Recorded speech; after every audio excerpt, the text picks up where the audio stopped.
Loneliness kills, and it's important that you understand what's going on so you can do something about it. Did you know that loneliness is not just painful, but it's also dangerous? And information is power, right? Remember? So this is not a good time to put your head in the sand. A big study found that loneliness increases the risk of death more than things like poor diet, obesity, lack of exercise, alcohol consumption, and that it is as harmful as heavy smoking. So I hope that you're not also doing all these other things, but let's back up for a bit.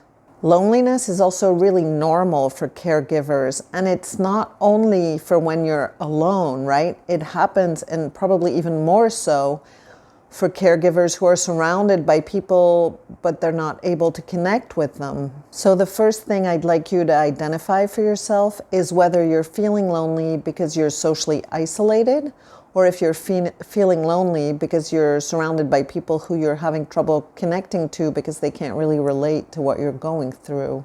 So why don't you put isolate in the comments if you are, and not relating if that's what's going on for you that's making you feel lonely. That way I'll know a bit more about your specific situation. Caregivers often keep to themselves and feel all alone, but you have no idea how many other people there are who feel exactly the same in the caregiver population. And that's why I'm doing all these videos in my support community, because I think you're all doing such an amazing job, and also I've been there too. So the big thing to get here is that it's completely normal to feel lonely as a caregiver. Caregiving puts a lot of pressure on already full lives. And it's also very common that those around us, while trying to be helpful, actually make us feel more isolated in the process. There's such a positivity diktat now that everybody has got something to say about looking at the positive or looking at the glass half full and all that kind of stuff. I say there's a time for everything, and the first step is to acknowledge how you're feeling. If you're still listening, you must be feeling lonely, and really I want to invite you to dare that feeling. A feeling that's addressed tends to dissipate, and a feeling you resist tends to keep coming back to knock to be acknowledged, right? So just exhale and feel the feeling of loneliness and know that I'm here for you, that this is for you that I'm doing all this.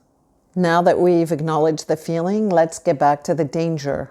One meta-study, including more than 2 million people, found that people who experienced social isolation had a 32% higher risk of dying of any cause than people who did not feel social isolation. And participants who felt lonely had a 14% higher chance of dying of any cause than those who did not.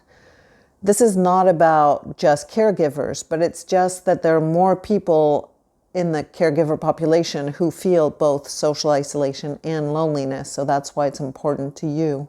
And that's exactly why I want to give you some of the best tips to combat that loneliness. And that's exactly what I'm going to do in the next video, which is appearing on your screen. So watch that and use those tips today.